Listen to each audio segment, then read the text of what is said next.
You ready I'm to ready. start this? I'm going to start it. Okay, you start it off this time. Welcome to the show. This Is there a name for this show that you're watching? the show. Jesus, you have to look at the sign every have to time. look at- This is your show, Juliet. I know.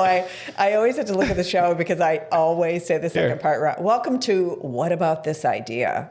Yeah. Inside Here, I'll the put it up hearts on the and screen. minds of entrepreneurs as I peek at the wall. Thank God we have it on the wall. Didn't you say something about giving keynote speeches and stuff like that? I did, Like yeah. you speak in front of people. I can speak in front of people, but You just can't remember what I you're don't talking about? follow a script well. I don't follow rules well.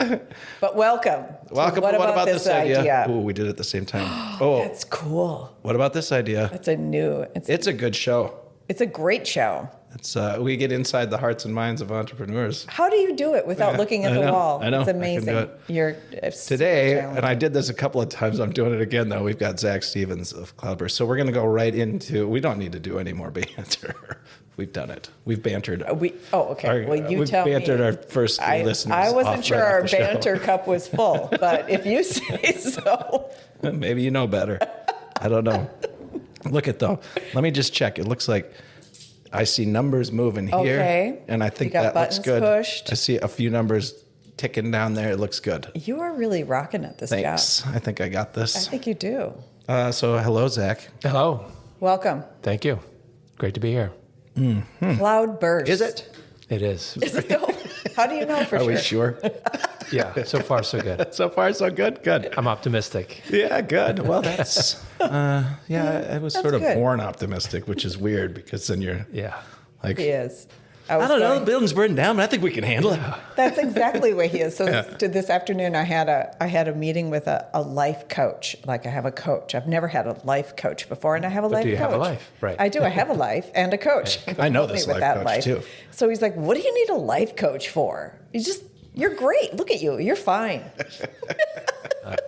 Sounds like a good coach. That's a key. They're just like, hey, I'm like, you got well, I don't this. know why I'm paying all this money for a life coach. I have Sam. This is what I've always wondered about life coaching. Like, I can do it. Like, get off your dead ass and go get shit done. You're great. Yeah. Don't worry about Look it. at you. You're fine. I coach this way in my bowling league, too. Like, if they do well, I'm like, you're great. If they do bad, I'm like, what the fuck? Don't do that ever again. That was terrible. Why would you do that? Rub some dirt in it and keep going. Get back to work. Anyway, that's coaching. So, coaching 101, you are learning lessons. The more you said that we weren't going to do any more banter, the more I think subconsciously I was dedicated to doing more banter. Like, don't think of an elephant. That's right. Oh, Banter. Now there's an elephant. Yes. that's right. So, Zach, what brings you around our way? Got an offer I can't refuse. How'd you sneak here. into this? Yeah. Exactly. What do you do? What's up? That's a great question. And a lot of entrepreneurial things, I guess, if I had to say. Kind of what I do is, at the core, help people realize their entrepreneurial dreams, especially where software is involved. So at the root, really excited about supporting entrepreneurs, especially in the Twin Cities, and found a special passion for opportunities with technology. When we say Twin Cities, I assume you mean all of Minnesota, if possible. Yeah, the 19-county metro area. Oh, darn it. Yeah. No, I mean, it's really Minnesota for sure. And just generally speaking, the Midwest and the non-coastal regions, I think there's a lot of hardworking, smart people here. I do too.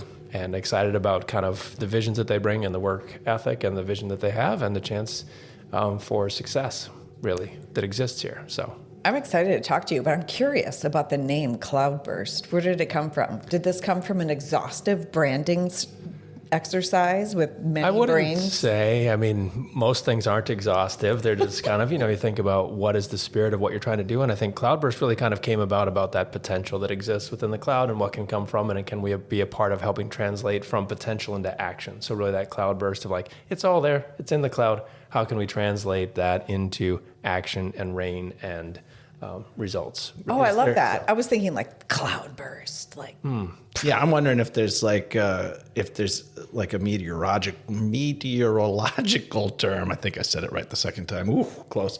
I'm not sure. There's such a thing as a cloud burst, Yeah, right? exactly. Yes. It's Yes. just kind of when it just like a real huge downpour. It's not necessarily like a thunderstorm or something. It's basically just all of a sudden cloud turns into rain. I think I've been in a cloud burst or two. I'm not going to talk about where. When, Sam?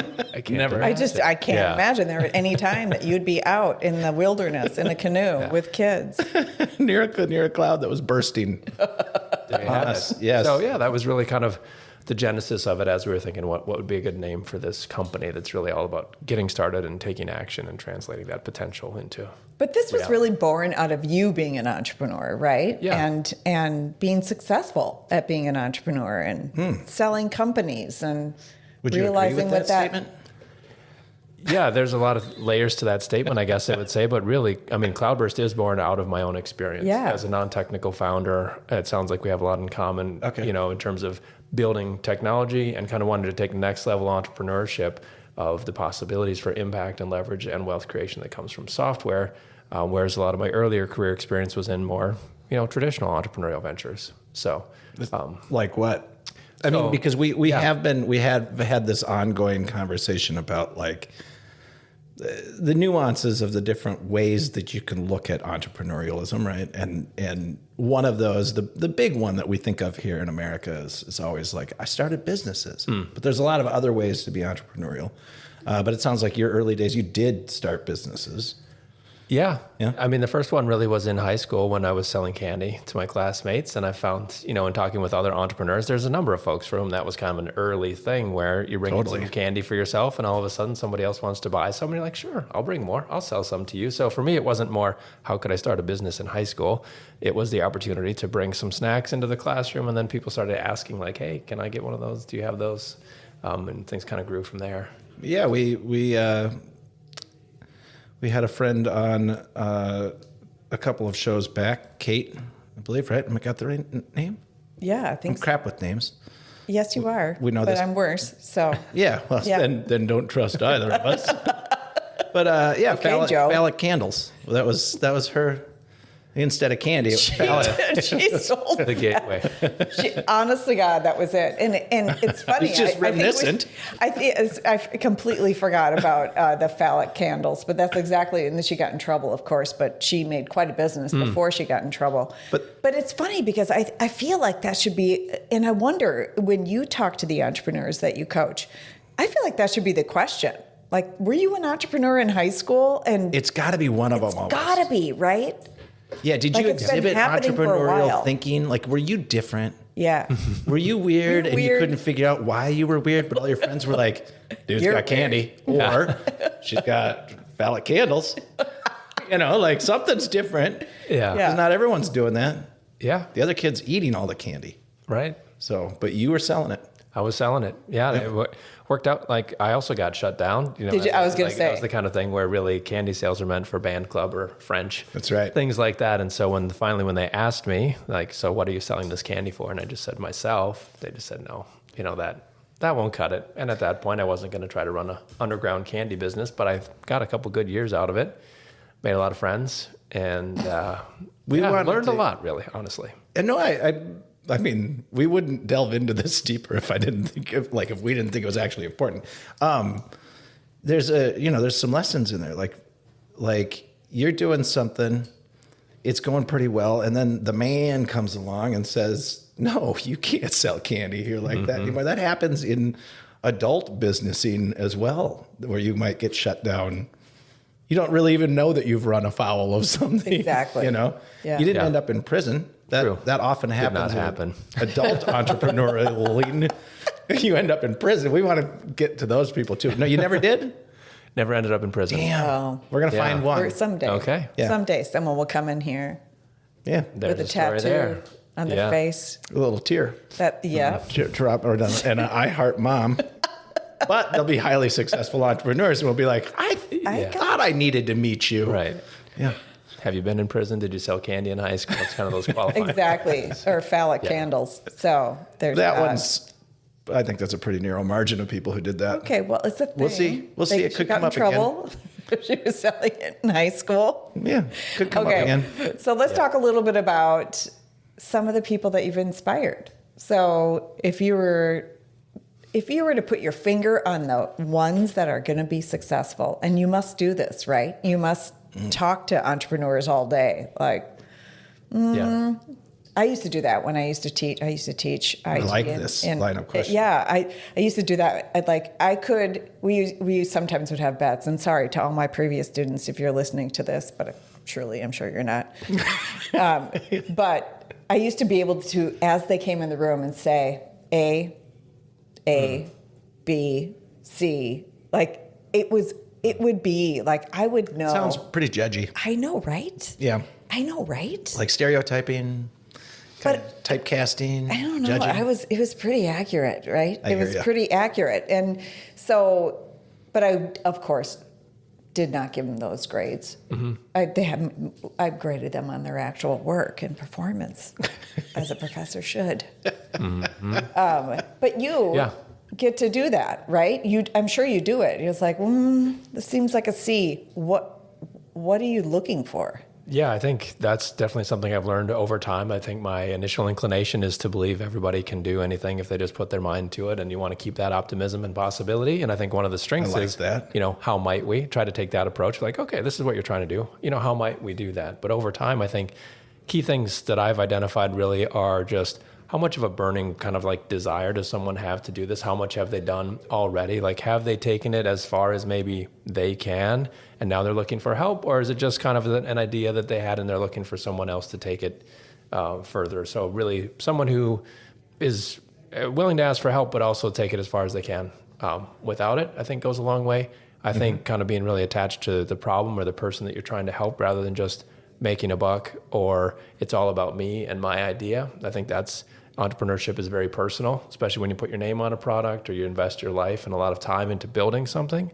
But I think really you need to be able to let go of that and get more satisfaction from building something that people want than building exactly what it is that you envision. And that's a hard process to learn, because on the flip side, you've got to be a little bit visionary to build something that maybe people don't quite exactly know that they need yet when walking that line. So I guess meeting folks, like when they come to me and they say, boy, this idea, I've had for a while, it's like I can't let go of it, but also what have I done to try to realize, is it actually something I should execute?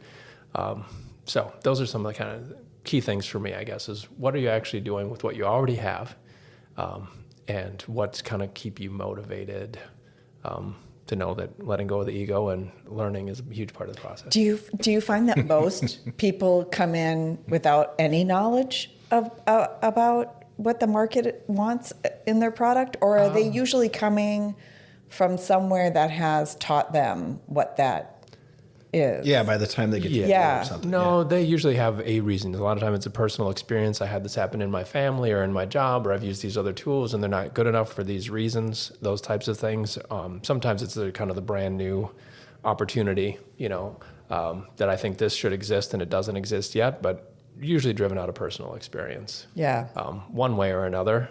But a lot of times it's interesting kind of being in this space of new product creation and how much, people are generally not interested in validating an idea. Like, I don't want to spend time and money on validating this thing. I just want to build it because I want to get it out there in the world. And so striking that balance is interesting. Do you think that's fair in any way?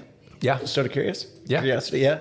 I do, honestly. I mean, I think it kind of wears the trade-offs of what is the investment you need to make in order to actually build the product, and what is the time it would take to do the validation, and kind of what's the level of risk there. I've probably erred on the side of just building things too quick, too soon, without really stopping to see.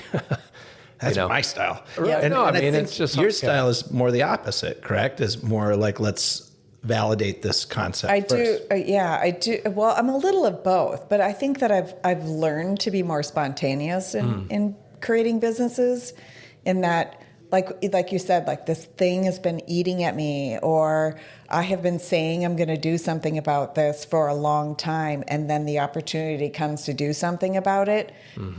I think in the past I've like analysis paralysis, that whole idea to death, right? Yeah. Like oh no, well it's not going to work because, it's not going to work. But now that I've seen success in leaning into opportunity, I am more discerning about, I think I'm better at just judging whether it's going to be good or not, right? And I don't know, but I'm not you, right? Like nobody's coming and asking me, well, that's true. It's actually true. Some people are coming to me and asking me, but you have this is your business. This is what Cloudburst does. There has to be you're looking for that sweet spot between desire and tenacity, or, their commitment, or their pure weirdness, their crazy idea. Weirdness is sometimes good. So weirdness is good in entrepreneurship because you have to be thinking outside the box, right? You can't you can't just make the thing that someone else is making. You can. You can't just make the thing that someone else is making the same way. Right. Better.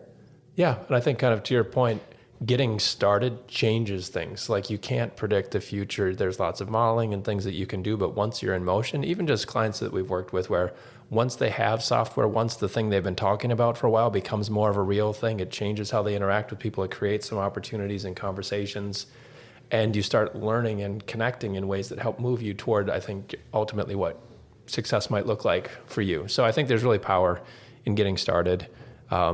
It's important to be planful, but there's a lot of things that you can't know and you won't know. And the biggest thing is, I think, trying to connect with customers, trying to figure out how close can you get to actually delivering something of value to somebody else actually cares enough about to spend any time, much less any money with.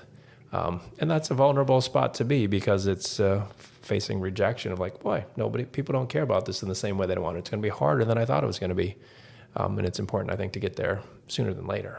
Do you find that most of the people that come to you are tech heads? Or do you have non-tech people coming saying, I want to build this product, but don't have any idea how to do it? I don't know how you build these products. Mostly non-technical, right? I mean, that's really our niche and our focus. That's who I am. My business partners were non-technical founders, and we've tried all kinds of things, from partnerships to offshore to just outright paying people to get things built, and really found that, there's a special skill set when you're a non-technical founder of things to learn about software and product development. But we like folks that have that entrepreneurial energy. Ideally, they've started a business of some sort. They have some revenue, even if they're selling their time, they're selling a digital product or something else. They've done entrepreneurial things, and they're trying to grow into tech-enabled entrepreneurship, whether that's an app outright or software that supports their business. And that's where we can help them, I think, bring an entrepreneurial perspective to software development. There's a lot of software developers who are amazingly talented, and they're approaching these things from an engineering approach. Totally. And I think there's a place for an entrepreneurial approach to software development that's really aligned with the entrepreneur's experience. Right. So it's like a human oriented. Yeah. I think about the business side of it, right? Especially with a lot of people with great ideas, people with geeky backgrounds. How do they embrace a spreadsheet or a P&L statement or filing their taxes? Do you find that is the biggest barrier?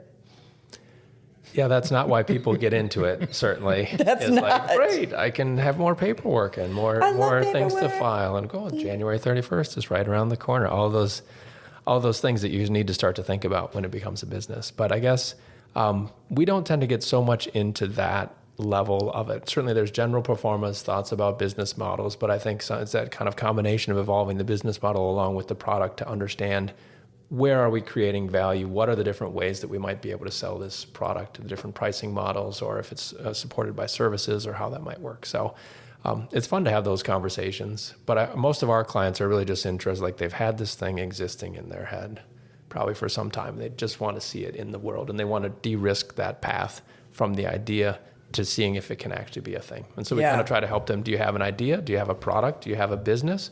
Where is it? And like I said, I tend to be optimistic. People can have hobbies. You can try something just because you think it would be fun, but you got to understand, what investment are you going to take? How likely is it to succeed? And we want to be the least risky, most helpful path to figuring it out. So are the ideas themselves generally so early stage that the running of the business? Because I wonder about this with people. Like I think starting a business, like a brick and mortar business, maybe, is a way different thing than seeing if you can get an idea to germinate, from this little kernel of something that's been sitting with you. And generally speaking, no one's idea is ever actually all that unique. Right. We're usually looking to hit some tiny variation of a difference from what already exists to this other thing, because this one isn't doing it, or I'm used to using these tools, and so I think a lot of like early tech entrepreneurs, I would say, tend to be people who maybe don't realize, they don't care about the taxes and the business formation of stuff so much as they care about, like, I got to get this idea out into the world, and then we'll deal with the rest of the bullshit. Yeah. And they don't tend to, there seems to be a lot of grace out in the business world for them to sort of like fail early anyway, not actually get, they're not going to get in too much trouble, generally speaking, because they don't really have a business. It's not like they're borrowing $1 million to start a restaurant. Yeah. And then it fails, and then all the people who put money into that are out. So is that generally what the types of people who come to you are? Yeah, smallish. I mean, there's a whole range from just very bootstrapped to venture backed, and it's more about the mindset of the founder and just kind of the importance of the way that we approach software development. But I think in general, it's really more about getting the idea out. I generally would encourage people to say, before you put too much structure, like, you don't have a business when you have an office, when you have a business card, when you have the t-shirt, like, you have a business when you have a customer. How can we help you find that customer? Are there ways to serve them even while we're developing the technology? Are there less technical ways to solve it? Can you put together off-the-shelf tools? Like, how do we just kind of keep working towards knowing that we're on the right track? So I think from that perspective, I generally encourage people to like delay the incorporation. I think everyone should have their own LLC. Like, you might as well have your own kind of corporate self, but you don't need a separate company for everything and all of that necessarily. I think the way that we've done it is you have a company and then you start doing business as a thing, and you just, if it gets to a point, then maybe this particular product or business should be spun out into its own thing. Because there was a period of time where had like 6 different companies going because we thought each one should be separate, and that's just a lot of bank accounts and paperwork and taxes and other Filing. Stuff to take care of. Yeah, and it was just like, at a point it makes sense, but now we're just a lot more. We'll just keep it in-house as long as we can, and then see if it makes sense for it to be its own thing. I love it. Your values, Zach, I have to say, your values for your company, for Cloudburst, come out in everything that you say.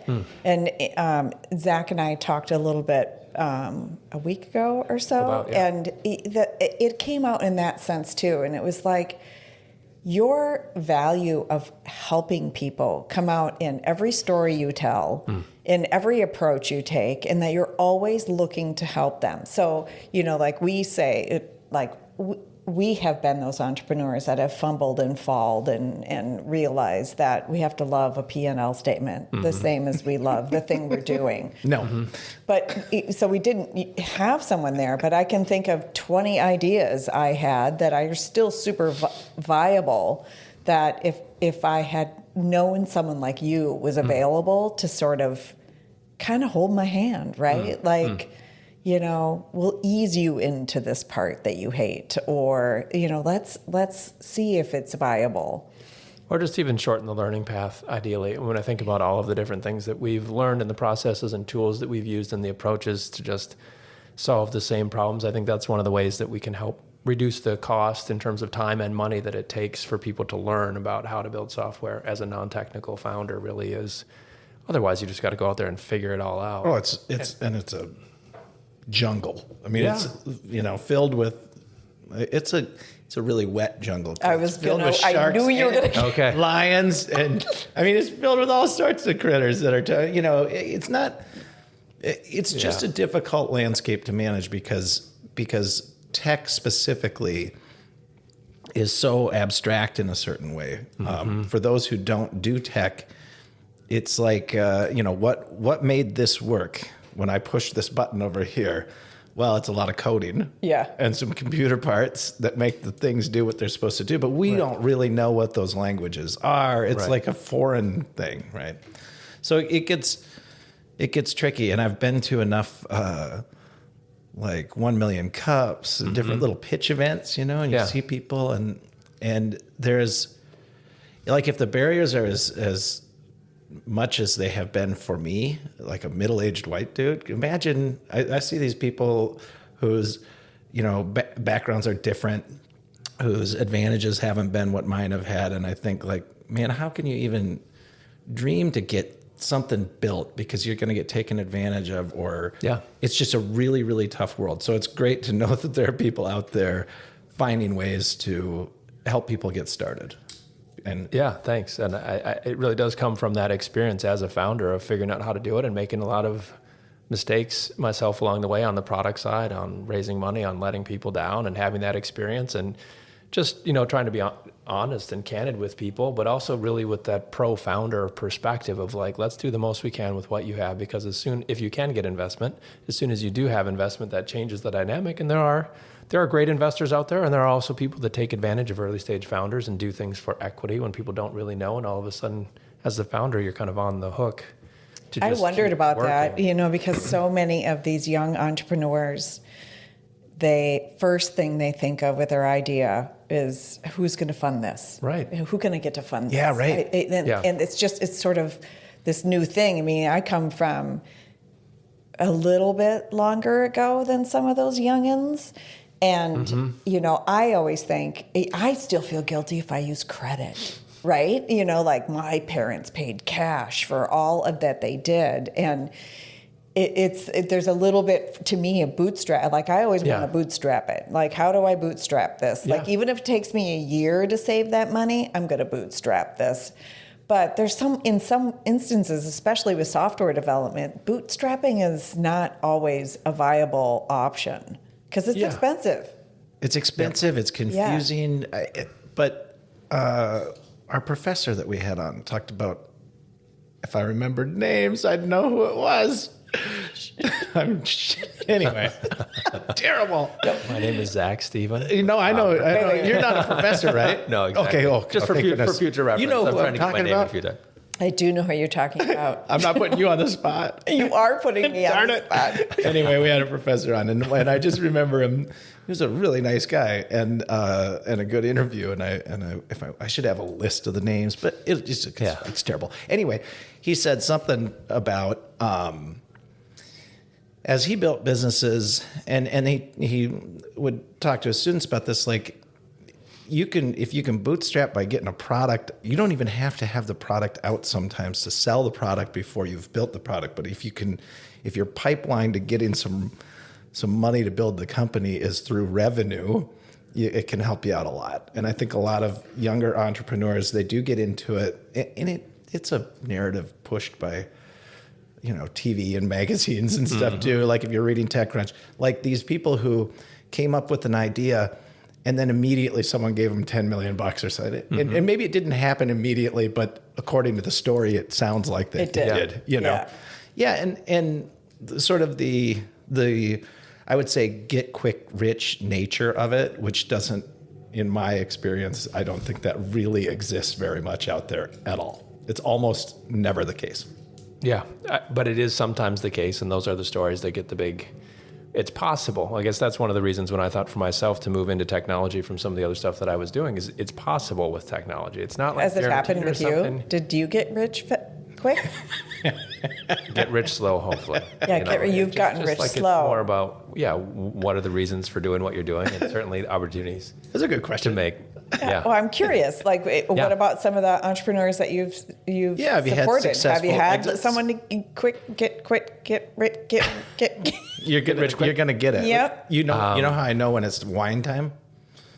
The words. The words. Okay. I need wine to form my words. Just to figure it out. Right. So, no, I wouldn't honestly say that there's been a get rich quick scenario. I mean, it's really challenging, one thing to build the product, but also to market it and to have that level of adoption. And because we tend to work more with the bootstrap self-funded founders, not exclusively.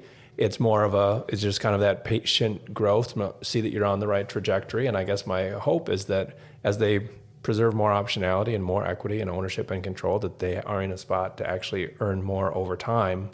But we haven't really had something that just kind of it's a long game. Blows up, but it changes the nature of the business that you're in. That's one thing of it too. To the extent you have an existing business, one of our clients was in the art appraisal business.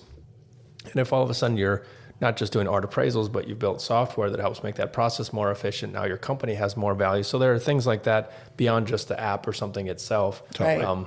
It's still challenging to do, but it changes the business that you're in and the value of that business to someone else and the ability for you to generate revenue and efficiencies in that business. And I think really in this time now with the evolutions of technology and global talent, there's more opportunity than ever for people to have software that works for them, that they actually own. It doesn't have to be even a huge app or something else. It's just great. This makes my business, makes my life better, helps my customers, generates maybe some recurring revenue for my business that is meaningful. So, yeah. I mean, I think a lot of changes happen just in the last 5-10 years. Of course, you can always say that technology has been ramping up dramatically, but there have been some. It's an exponential curve on the development of new technologies, and so what was true just 5 years ago when I started is now not so true. Like you can get things out for less.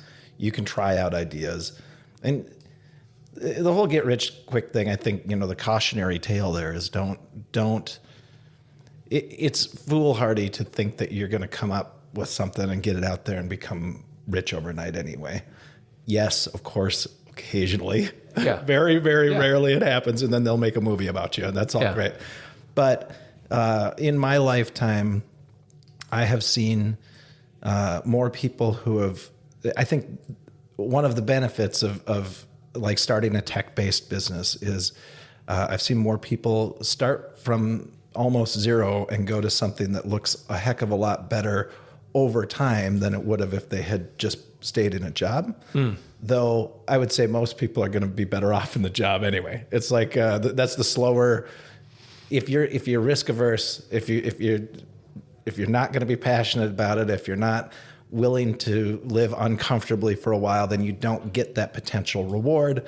And that potential reward, that's sort of the American or global dream that it exists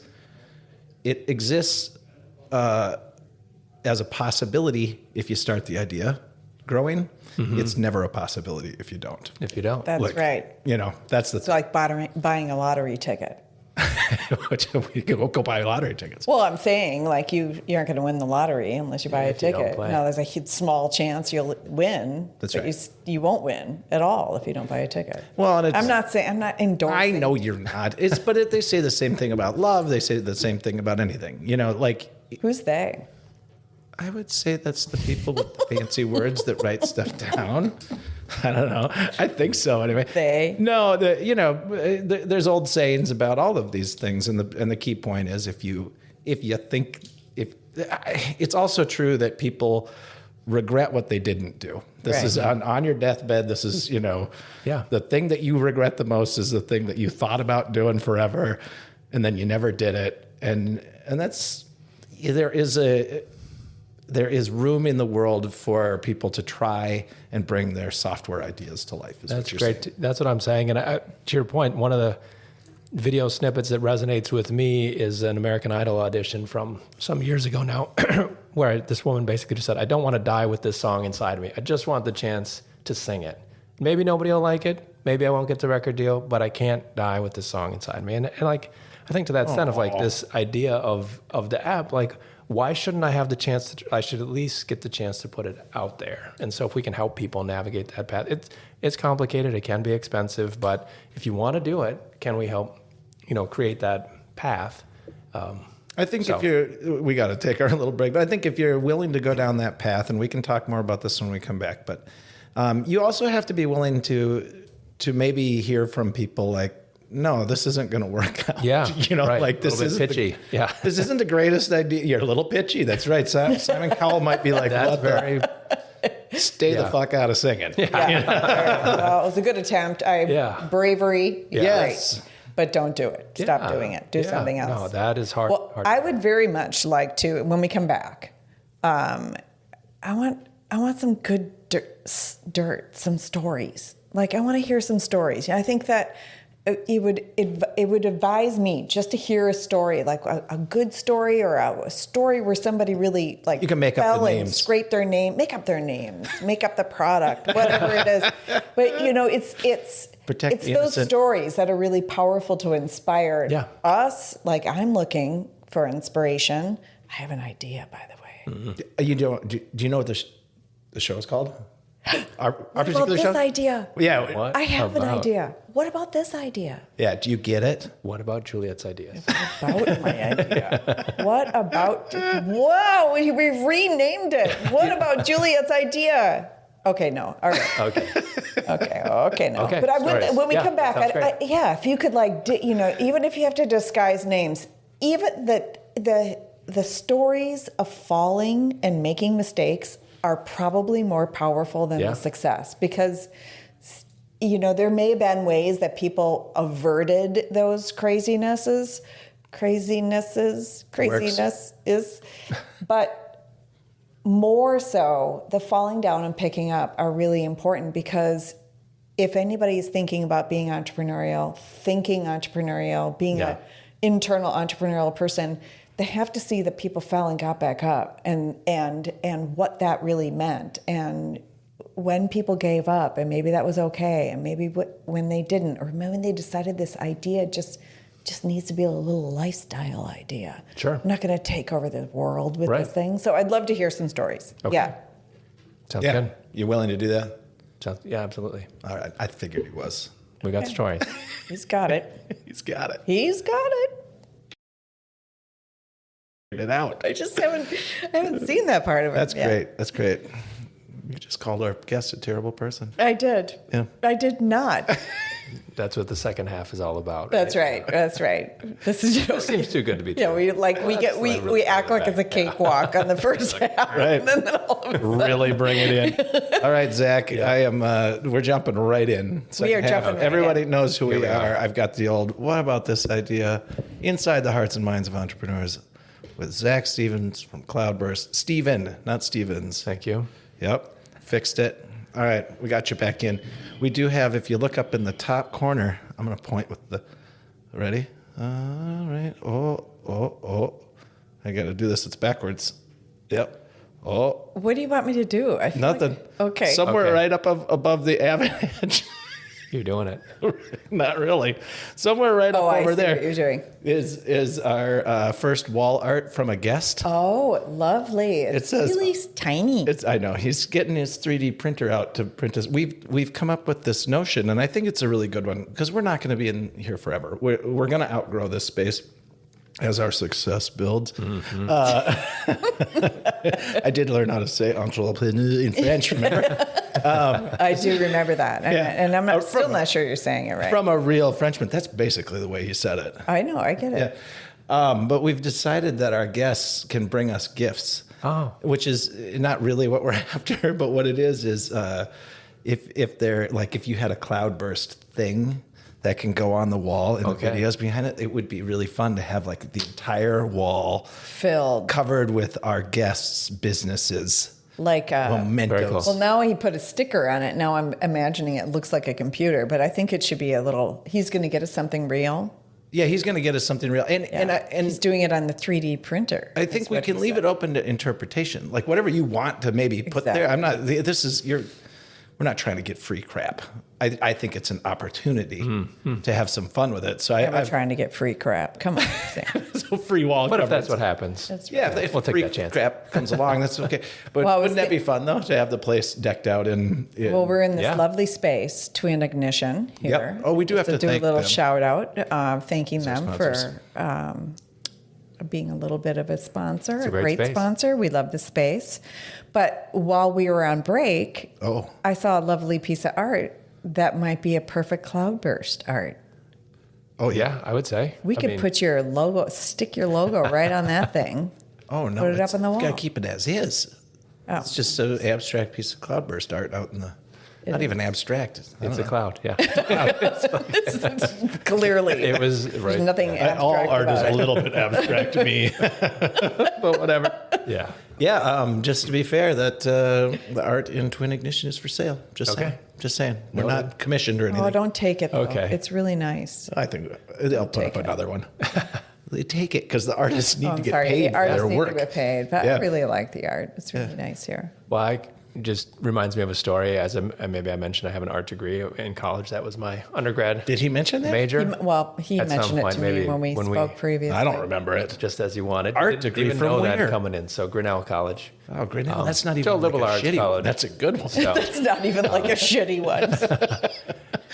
but part of the experience was just actually selling my artwork. And Oh, just yeah. kind of that sense of it's kind of related to entrepreneurship. It's like very personal. I've created something. I'm going to put it out there. And all of a sudden, whether you're selling a business or selling an artwork, it's like, did you just sell your magic, or is there something else left kind of that you could come up with? And so I think that idea of like, go ahead and sell it, create the pressure or the opportunity to say that wasn't maybe my best thing. I mean, I think- more. I still have that capacity to be creative. And even though I loved those things, let's see what else comes out if I take those things. If you are willing to let it go. Yeah, if you're willing to I just get it. and just the satisfaction knowing, well, that's in Juliet's house now. I like that painting, but I don't have it anymore. So what am I going to make now? I have That's a right. whole Yeah. different idea to talk about after this one. I would Seriously. do you still do your art?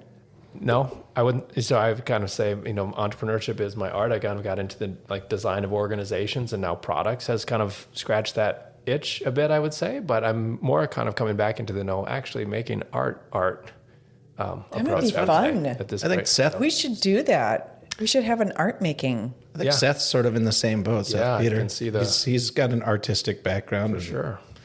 or at least he's got an artistic the side to skills. him that he wants to explore. He's amazing. He is. Yes. And I think being fair about that, I think most artists have to be entrepreneurial in some way. I mean, you can't kind of be an artist without you're producing something and trying to get people to like it and buy it. Like that is by its very nature. And I think part of the challenge there is, again, do you make the things that people want to buy, or do you make what you want to make and see will they buy it? And I think for a lot of artists, there's that tension between I got to do production pottery to make dinnerware sets that people want, so that I can every once in a while make my more personal abstract ceramic art. Or I something totally like that. agree. And so I just that think if tension between Yeah. selling your work to make the money so that you can do the things that you want to do. And then that rare artist who like, wow, exactly what you want to make is what everybody wants to buy. And And they're excited about it. Like that is what drives them. And I think if I had exercised my artistic abilities in painting or whatever, that it would be hard for me to do it in production. Mm-hmm. Although I do that in production all the time, I guess, as an entrepreneur. I've had so many Learning so conversations. much today. It's like my coach just really revved up this conversation, don't you think? Oh yeah, for sure. Right. I know your coach. She's great.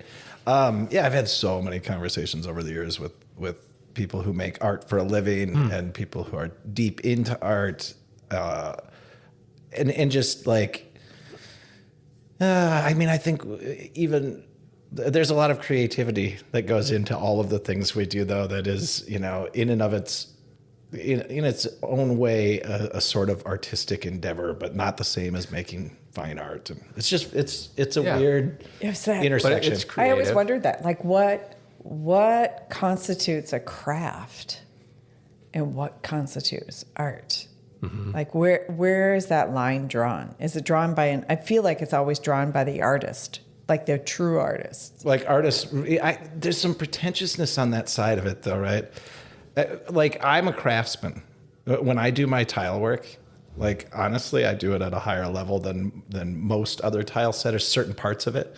And I prefer the stuff that is really mathematically complicated or the more handmade and out of shape and weird the thing is, the more I like it, because I appreciate the artistic side of it. Mm-hmm. But I'm still a craftsperson. I'm just really good at it. And you can be said of most artists that you become a great artist or a good artist by spending, thousands and thousands of hours doing something. Whereas, like, if you want to be a true artist, you have to do something no one's ever thought of before and change the whole world through your art or something. So there's always this there's always this intersection of thoughts on craftsmanship versus artistry versus. I do think that's a fascinating topic too, in that I think real creativity comes after a level of mastery of the existing domain. And I used to think, and there's a guy who writes about flow called Mihai Csikszentmihalyi, who writes about like the state of flow in the creative process and creativity with a capital C. And it's not just innovation and randomness and ignorance where you just thought you came up with something new. It's like Jackson Pollock or other artists where you can do Picasso, you can do the fine arts thing, and it's from there that you're just putting 3 lines on a piece of paper or something. And so I think there's something to that about if you really want to innovate,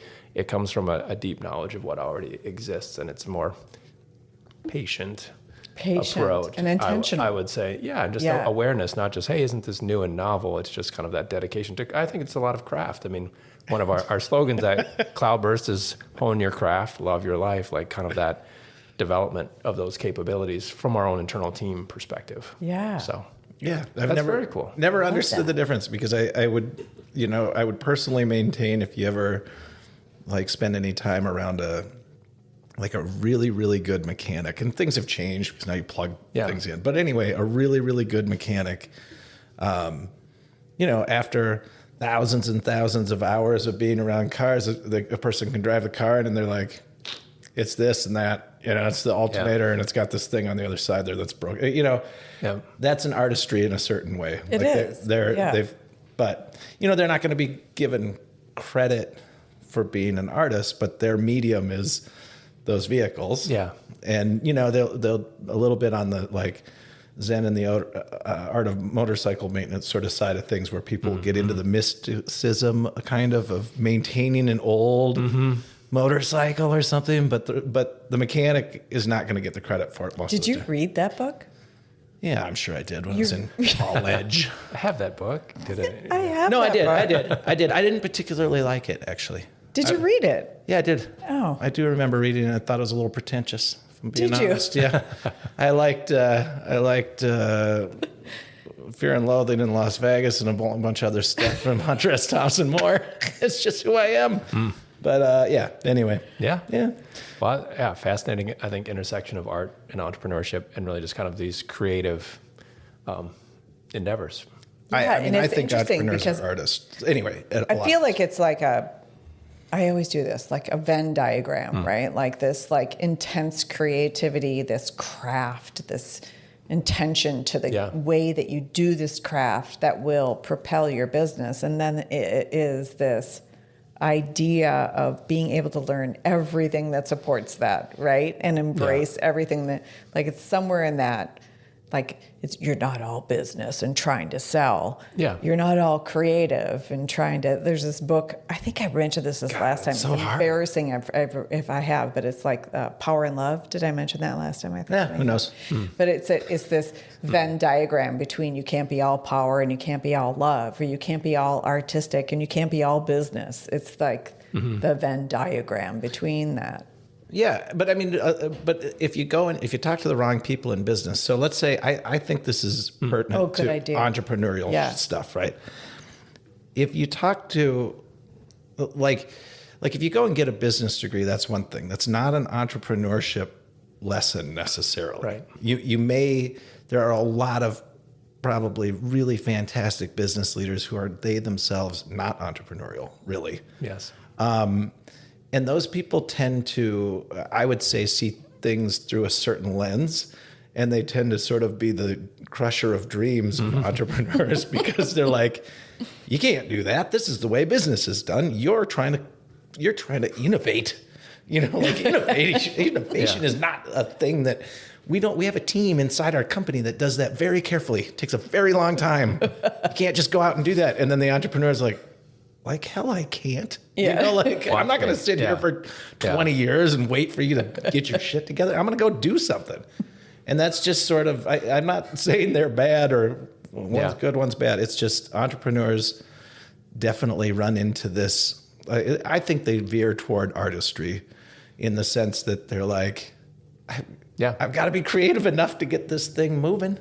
Yeah, I think you're driven by a vision of something that you want to see exist. And I think that's what drives artists really too. I mean, part of it is the process, but part of it also is just you have something that's in your head and you want to see it in the world and you want to develop the skills that you need in order to make that thing real. And so I, like for myself, being an art major and in entrepreneurship, it's really kind of what are the skills and the tools that I need to build companies and products. And it's different skills, to your point. It's not, line and shade and color and things like that. It's just finance and people and contracts and products and learning those things so that you can build something. And I just really believe that a business is an amazing thing, an opportunity to impact customers, your community, to create a space to work for your team, your employees, yourself. Like I'm spending my life doing these things.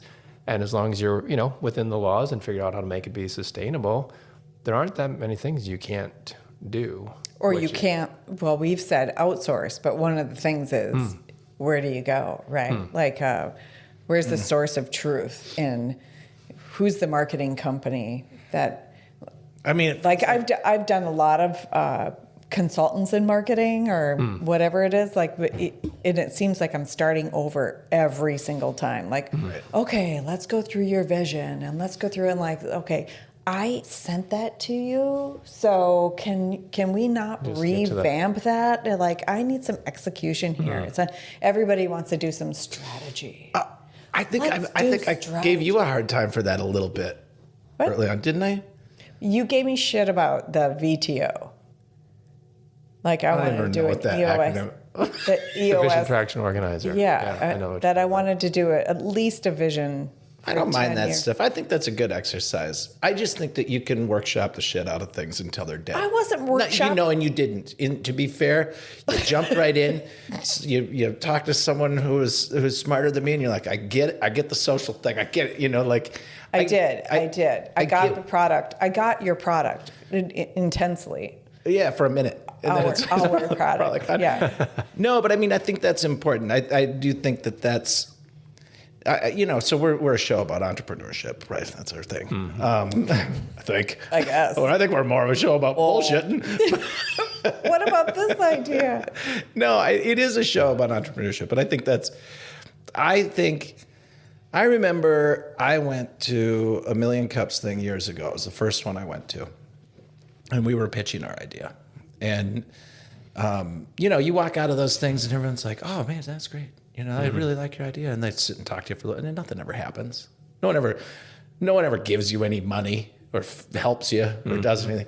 And then I remember, and it was not a competition of any sort, but one of the ideas I was like, man, that is not going to work. Like if I could tell this person, like what you're trying to do, it's already basically done. And it's just like, it seemed like an impossible thing to me.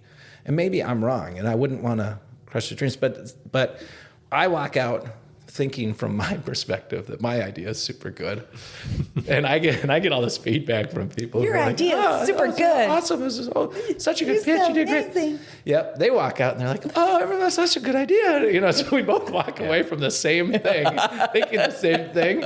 And we both tell each other, oh, you got a great idea. Yeah. And I never know. So Midwest. If we were in New York, they'd be like, that sucks. You're an idiot, You're kid. An idiot. It's true. Maybe if you tweaked it a lot, it would work. Yeah, that's the truth. Okay, so I think we should we teed up some storytelling. Oh yeah, you got any good stories for us? Yeah, I mean, did anything pop up, Zach, that you can tell a story and we can put in false names or just... Steve Johnson. Oh, it was... Joe. It was Steve. It was Mike Nolan. Professor? Mike Nolan. It was Mike. We know who got you it, are. finally. That's right. Mike Nolan's a professor of entrepreneurship. He was a lot of fun to talk to, actually. Yes. Okay. So, stories, but it's not a story about Mike Nolan. I want to preface this. Okay. Steve Johnson. Unrelated. Just because you remembered his name, different. It came bursting out of you. Yeah. So, I mean, you mentioned a couple of angles of stories or things like other aspects that specifically you're thinking, a story about this type of thing or that kind of experience, or what do you think? I don't know. Like, what was the biggest train wreck?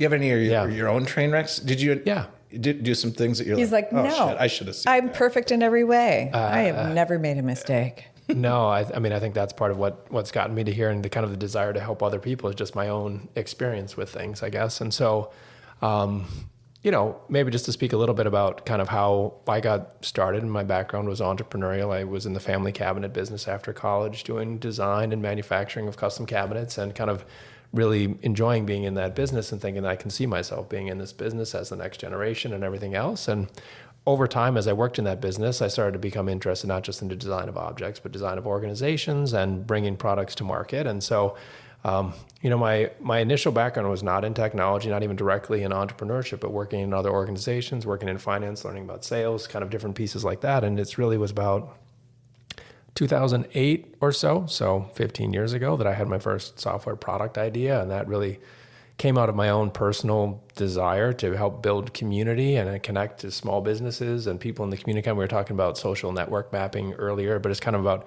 how to help people connect in the community. But as a non-technical founder, not knowing what I was doing, we came up with this concept called Buy the Change. It was really all about building community through commerce, helping people connect through affinity organizations to help, buy and sell and build relationships through just kind of the things that they actually needed to do in day-to-day life. And, I was kind of all in the mindset of like, hey, we got to raise money. We got to figure out how to do this. This is the $1 million idea. Let's build this product. And so got into business with my two partners, Josh and Colin, through Monkey Island at that time about this business idea, and went through the same steps that I see a lot of founders going through now in terms of the things that I've learned about the challenges of building a multi-sided marketplace, the challenges of not understanding the technology, how to actually get things built, starting with customizing off-the-shelf software, rebuilding multiple times, trying to find the market, borrowing money, raising money from friends and family, just kind of going through that process and not really knowing what we were doing. I think I did a 30-page business plan with 10-year financial forecasts, and I all did of this map is out so 2006 of all of those things. Yeah, and I, just at that time, like a lot of things are starting to bubble up. That was a big deal. Yeah. In the Twin Cities startup community around the minibar events and tech.mn and co-working spaces that started and things like that. But I would say, with that Buy the Change idea, we just got to a spot where we couldn't find the market. We couldn't solve both the problems. People who wanted to sell things were happy with Craigslist. People who didn't care that much. And I ultimately got to a point where, we had put a lot of time, a lot of personal equity, a lot of personal sweat equity and family relationships, and raised money from friends, and ultimately shut that business down. And so kind of for me, like I had kids at the time. I was married with a house, and ended up getting a job selling cars. And I just, at that point, sometimes as an entrepreneur, you're not really employable when you're kind of like, hey, I can do anything, but like specifically, what can you do? Right. Are you going to be able to follow our rules because you've been on your own forever? So, no, never been employable. My whole life, basically. Yeah. So it's like, there's a lot of things that you can do, but that was a real challenge. And so just kind of having, I would say, like the humility to realize that my family and my life and my commitments and my role as a father and a husband was more important than my pursuit of this particular dream at that time, and letting down a lot of the people who had invested in me. Like there's nothing that I want more than to succeed with the people who back you. Exactly. And so can I pull a couple of things out of there? Yeah. Because a lot of that resonates with me. I bet. Yeah, it does. If you don't mind my asking, just sort of a rough idea of how much money it took from family and friends, because I think it's important for people to understand. Like the numbers can get kind of nutty. But, well, for us it was like $150,000. Yeah, and you invested yourself into it, and you've got a wife and kid or kids at the time, and generally speaking, did that ruin relationships? No, not generally. Not generally speaking, which I'm very fortunate for. I mean, if you're raising money from people, they should know that it might not work. And we really worked at it a long time to try to figure out how can we keep generating revenue, funding this product development, doing the other things. And we just kind of got to a point where we couldn't justify continuing. But it's, it makes things uncomfortable. I don't like to let people down. Don't like to give up. But I don't either. Did not ruin any relationships, which, I'm grateful for. Yeah, I mean, I think, my experience has been the obligation you take on when you do that is not necessarily to succeed in the way that you thought you were going to succeed, but just to not give up until the things toast. Like you worked at it. You really, really, you did what you needed to do, and you kept going until it was clear that this just wasn't going to happen. So, I mean, and I think generally people respect that part of it, because I think by putting some money into you, they're acknowledging that, like, I'm never going to do anything like this, period. This is really, really difficult. I'm not going to do it, but I do trust that you're going to stick with it, because you're different than me. You always have been, and here's some money. Try and make it work. And if you don't, like my motto was, don't take so much money from any single person that you're going to bankrupt them or anything. Right. Yeah. But these ideas take money. I mean, you have to have that to get started. And then you bear the risk of feeling like a schmuck when it fails, which, Sometimes you just need to feel like a schmuck. I've been there. Yeah. So you're not a car salesman now. When I learned a lot. So what? From that. What did you? That's right. There's people who just else. build their careers being a car salesman, right? But you doubled down. You said, I learned. Yeah. And now I took this period of time to get a job. Right. And then I learned that you can't really get a mortgage on car salesman compensation. So sad. Just based on, well, I mean, if you've got 2 years of a track record with your commissions and everything, so like, great, I'm making pretty good money. But they're like, what's your base? And I'm like, well, that's resets every month pretty much. You just got to go back and see where you're at. But really, it was more just kind of about, acknowledging that as much as my identity was tied up in that business and everything else, it's not who I am. I think that is kind of, we were talking about that before, about the role of the entrepreneur and a little bit of that distancing of where you're at with the business and yourself. But honestly, it was a relationship that I had made while I was in that previous business with somebody who was starting a company in the Twin Cities. And I remember while I was at the car dealership one Saturday, I reached out to him on Twitter and like, hey, how are things going? He's actually, we're looking for a product manager for this company in Minneapolis if you'd be interested. I'm like, wow, I would definitely be interested. Much rather do that. So it's like the things that I learned through that made me, even though I wasn't on paper qualified, the relationships that I built, the skills that I had, the respect that I had for the process, I was able to get a job in product management. Amazing. Where I think I did the job well. But again, it was the kind of thing where one thing, when you meet somebody, you learn something, you try again, you reach out, oh, there's an opportunity, I will take that. And yeah, I still have pretty vivid memories of like my first Saturday back in that software product management job, not at the car dealership anymore now, because at Costco on a Saturday. And I was like, wow, this is how people live. This is amazing. Right. The hours aren't like, great. Wow. So it really, I've had a lot of opportunities. It's certainly through like persistence and relationships and those things. But that's what got me into product management, into learning the skills of software, and then kind of came back around into Cloudburst and working with Josh and Colin full time. Probably 10 years ago now. So Cloudburst, do you consider that a software development company? Like, is that what its actual title is? Yeah, I think that's the most common way people would understand it. And we see ourselves really as mentors and guides along this path. But yes, at the end of the day, we help people get software built. Okay. I've got another good friend who runs a company who I think, does a really nice job with people doing that. I think different software development companies obviously have their different skill sets and their different things that they're good at. And so is there, I really want to know a little bit about this shared success agreement that you kind of take ownership of as like, is that you personally? Is that Cloudburst? Is that a combination of things?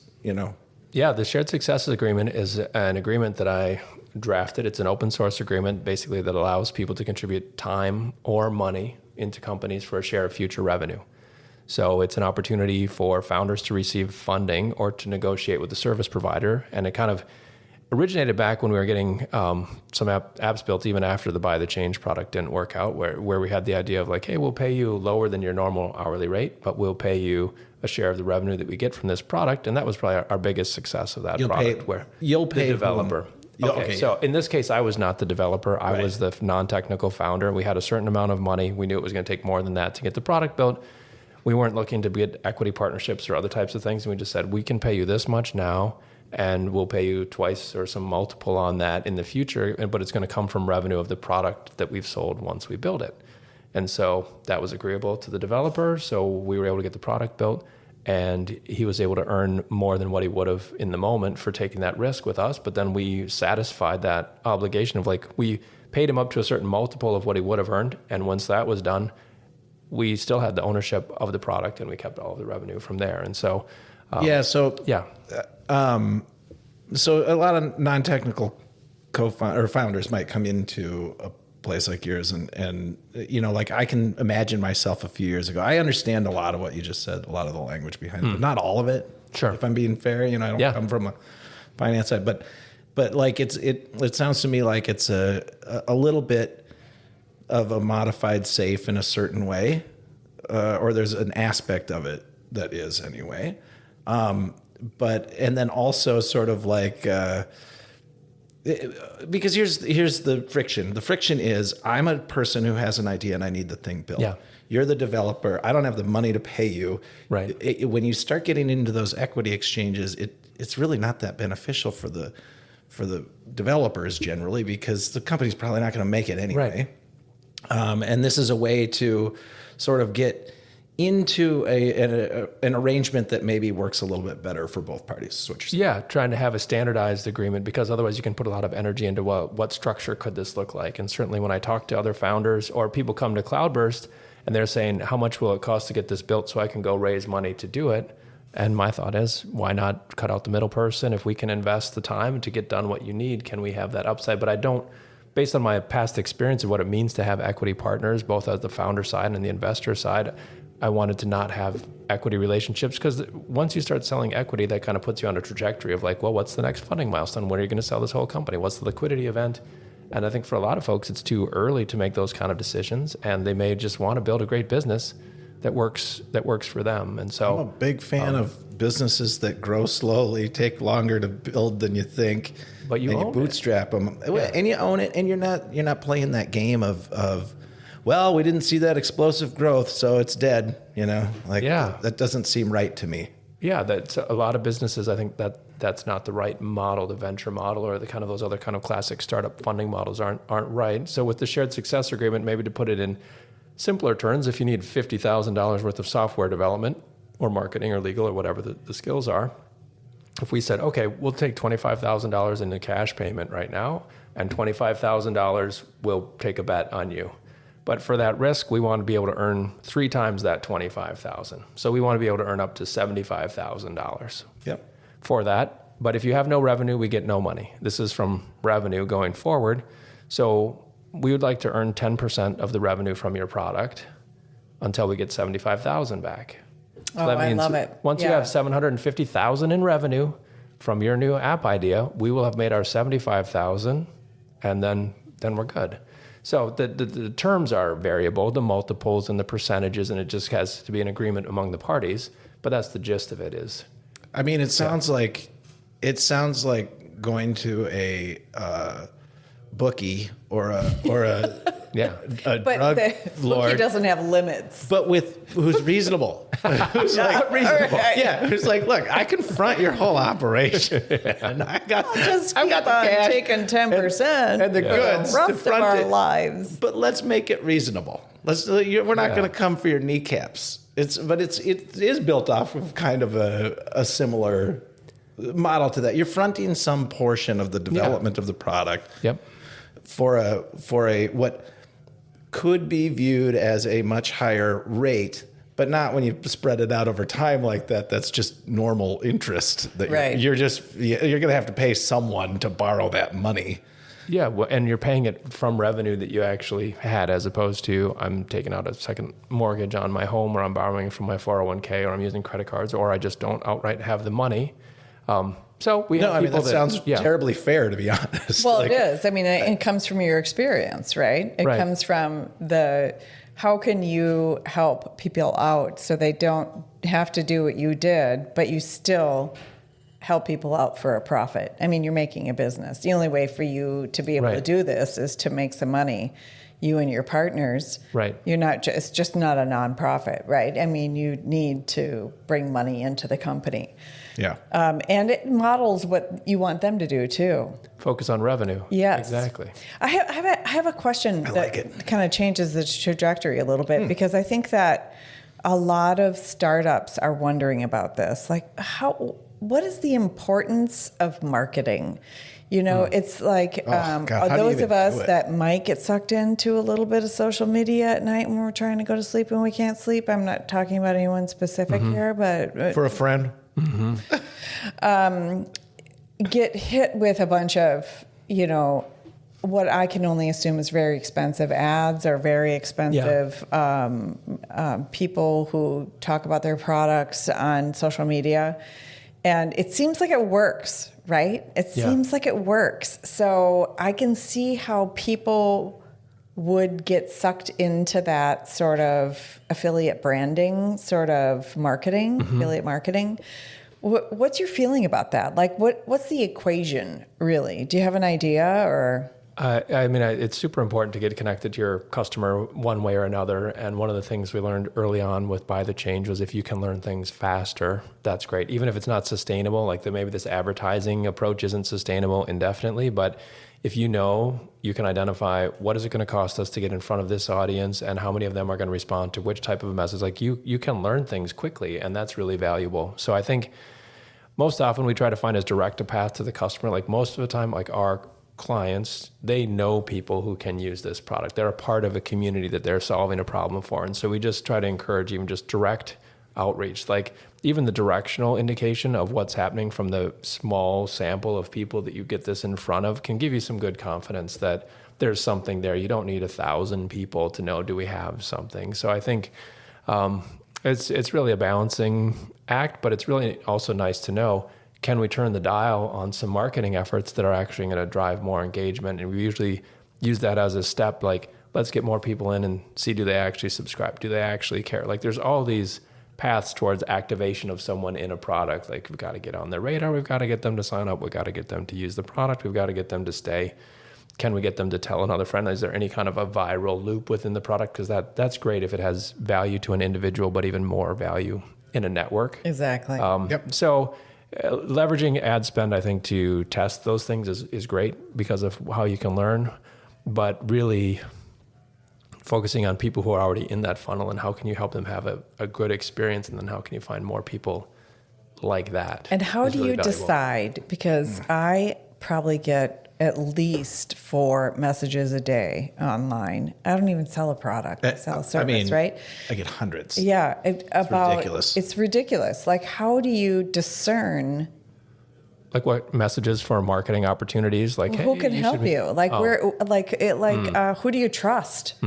Who do you like? How do you find the right source of someone who can help you with marketing? Because it certainly isn't. I need to do some marketing, but it certainly isn't going to be me who decides what that marketing is and what percentage goes into this part of the audience and where they're watching and all of that.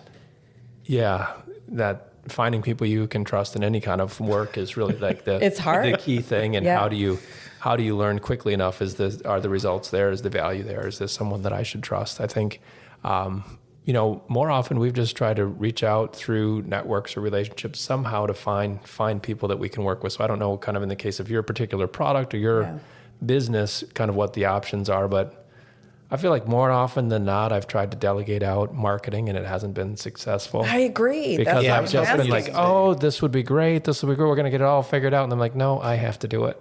I'm going to have to do it. They're buying from me. They're buying because of me. How do I stretch myself? I was hoping you'd say it's impossible.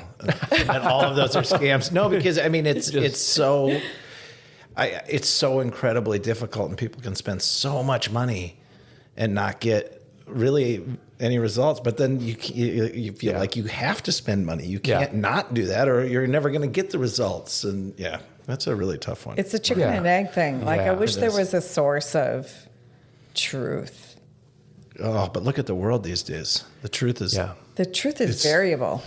I mean, one of the pieces of advice that I think that I've gotten that was helpful was, who is already serving that market that you want to reach out to? And is there some strategic partnership? Can you sponsor their something or whatever, newsletter, podcast, something? Like, who's already in front of that group?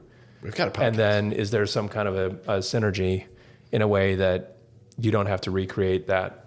You can leverage that brand relationship or something. And that's a way that I felt like has been helpful. You're right. You know what that points to me? What does it point That's to? word of mouth. It's way closer to word of mouth than it is to paid advertising. Yeah. And I being in construction for as long as I was, it is so much better to have a past client say one nice thing about you in the world than it is to like pay to get in front of a bunch of people who don't actually know you. Mm-hmm. So, I mean, I think of it in the same terms of that. Like, how do you make that? How do you do that at scale, though? If you're looking to scale a company, right? Like that's good for. You borrow a shitload of money and they spend money for 3 or 4 years. They spend hundreds and hundreds of millions of dollars and don't make a dime in revenue just to get their name out there. I mean, honestly, that's what I see, right? Like, right. So there's got to be a happy medium. Like, there's got to be a happy medium where there's like this way that you can have a referral network that is really strong. People just refer you, or you have that be in a formal thing, right? Mm-hmm. There's such things. And you advertise. Like because there could be people who aren't connected to your network at all. Yeah. I think it's. But then suddenly they see you're working with somebody that they may know because you have somehow gotten that message in front of them. So what is that, right? So I mean, I think that's the special sauce, secret sauce. I mean, I think that is one of the compelling things. Is are there dials that you can turn with dollars that will help grow your business, where you can acquire a customer and for less than what their value is, and you can kind of repeat that process. I think exactly. So understanding where that audience is already. And then targeting so that they think you're everywhere, but you're really only just in the places where they already are. Exactly. It's very targeted. Yeah. Right. And we're getting better at that, right? You can measure, you can be quite precise, and you can start to see what's working and what the cost is. I think private, hyper-focused social utility spaces of some sort. Might be kind of a nice. Anyway, sorry. All right, you two, listen. Okay, all right. Not just 30-some minutes, but 40 minutes into our segment. Oh my gosh, I think it's time we let Zach go. I'm sorry, but I don't want to push him out. This has been very educational for me, Zach. I really appreciate, and mostly appreciate you being vulnerable with your story. That makes not only a huge difference for me, but a huge difference for people listening, thinking, can I be an entrepreneur? I've already done that. I've already been the car salesman. Yeah. What does it mean for me? Right. And that tenacity and finding where that took you, right? Where it took you and who embraced you because of that, and just being true to yourself. So I really appreciate not only everything you shared today, but especially that story. It made a big difference for me. She just gave you a big old hug with words. I did. Yeah, she did. No, I very much appreciate it too. This is, reinforces exactly why we're doing this. I think that just hearing from people like yourself, hearing from all the variety of people that we've heard from thus far is, if you're thinking about entrepreneurship, I think you might get something out of this, Yeah. There's definitely. Get started and keep going. It's not from us, kind of the but thing. from Zach. Not from us. No, you'll learn from us too. Yeah. We could give ourselves a little credit. Maybe. Appreciate it. Yeah, but get started and keep going is what you just left us with, right? Thank you. That's a lovely sentiment. So thank you. And thank you very much. We want to do a shout out for Cloudburst. So. Oh yeah, Cloudburst. We'll be seeing it. We'll see it on the wall in no time. Just a big marker. Cloudburst. Take it. There we go. All right, Zach. Thanks a lot. Thanks. Thank you.